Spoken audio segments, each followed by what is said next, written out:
दर्जनों लोगों ने एक ही डिश चखी, फिर भी वे उसे ऐसे चट कर गए जैसे भूखे हों। एक आदमी सिर्फ एक शेफ था, फिर भी अनगिनत अमीर लोग उसके पास खिंचे चले आते थे। एक बार जब कोई शेफ अमीरों की खाने की चाहत को समझ लेता था तो वह उन्हें कठपुतलियों की तरह नचा सकता था और खाने वालों को अपने खाने का दीवाना बना देता था। यह लड़की परीक्षा में नकल करते हुए पकड़ी गई थी और बाद में उसने एक छोटी सी स्नैक की दुकान खोल ली। वह लिसा थी, जो दुकान पर चावल के नूडल्स तलने का काम संभालती थी। एक दिन जब एक ग्राहक ने उसके बनाए नूडल्स खाए तो उसने लिसा को एक शानदार बिजनेस कार्ड दिया। उसने कहा कि उसे ऐसी जगह पर अपना समय बर्बाद नहीं करना चाहिए। उस एक कार्ड ने लिसा की जिंदगी ही बदल दी। उसने कार्ड पर लिखे रेस्टोरेंट के बारे में ऑनलाइन पता लगाया और पाया कि वह पूरे थाईलैंड का सबसे मशहूर इन्फ्लुएंसर रेस्टोरेंट था। वहाँ सिर्फ सबसे अमीर और सबसे ताकतवर लोगों को ही खाना परोसा जाता था। इसलिए अगले दिन लिसा वहाँ नौकरी के लिए अर्जी देने पहुँच गई। उस दिन इंटरव्यू के लिए 2 उम्मीदवार थे और उनका टेस्ट बस एग फ्राइड राइस बनाना था। मोटा सा लड़का इतने आसान काम को लेकर बहुत ज्यादा आत्मविश्वास से भरा हुआ था, लेकिन एक ने ताजे पके हुए चावल इस्तेमाल किए जबकि दूसरे ने एक दिन पुराने चावल इस्तेमाल किए। एक ने चपटी कड़ाही इस्तेमाल की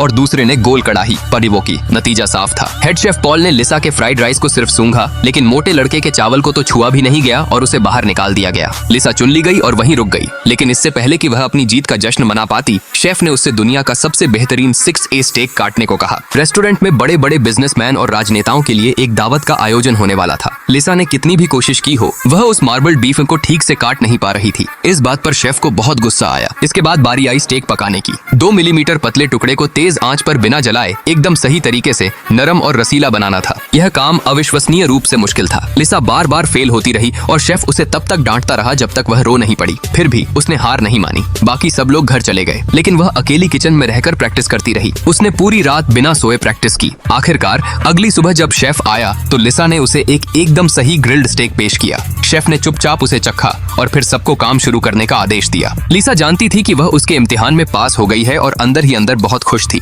बाद में वे एक शानदार बैंक्वेट हॉल में गए। वहाँ ऊंची सोसाइटी के लोग और बड़े बड़े बिजनेसमैन जमा थे। लिसा उनके सामने अपनी स्टेक पलटने की कला का प्रदर्शन करने वाली थी। यह कुछ ऐसा था जिसकी उसने अपनी जिंदगी में कभी कल्पना भी नहीं की थी। घबराहट में एक गहरी सांस लेकर लिसा ने स्टेक के एक टुकड़े को एकदम सही तरीके से पलट दिया। उसे वहाँ मौजूद सभी लोगों से जोरदार तालियां मिली। जब शेफ ने बड़ी सावधानी से प्लेटों में खाना परोसा तो ऊंची सोसाइटी के मेहमानों ने उन तथाकथित गॉरमेट बेहद लजीज खानों का बड़े चाव से मजा लिया।